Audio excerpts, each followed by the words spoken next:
आपल्या कुंडलीत जर चंद्र अशुभ असेल तर त्याचा फरक आपल्या जीवनावर भरपूर पडतो. अशुभ चंद्र आपण कसा ओळखायचा? मातृसौख्यामध्ये कमतरता, आईशी मतभिन्नता, पाण्याचा जास्त वापर, मन चंचल होणे, एका ठिकाणी मन न लागणे, एका कामात मन न लागणे, हे लक्षण अशुभ चंद्राचे असतात. असा अशुभ चंद्र आपण नित्य उपासनेने तो शुभ करू शकतो.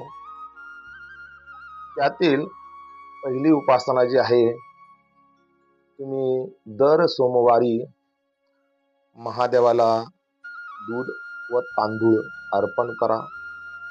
शक्य असेल तर सोमवारच्या दिवशी रुद्राभिषेक करा.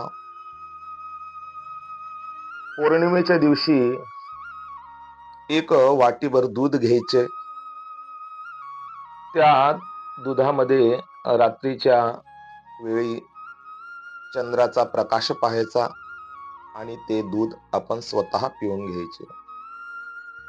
नित्यनेमाने तुम्ही चंद्रमसे नमः किंवा सोमाय नमः याचा जप करा. शक्य झाल्यास सोमवारी पांढरी वस्तू दान करा.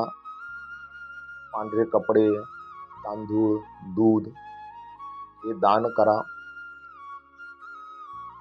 सोमनाथ, सोरटी सोमनाथ 12 ज्योतिर्लिंग आहे, येथे तुम्ही दर्शन घ्या. याच्याने आपल्या कुंडलीतला जो चंद्र असतो तो शुभ फळ देतो. चंद्र जो आहे तो मनाचा कारक आहे. शुभ चंद्र शुभ फळ देतो.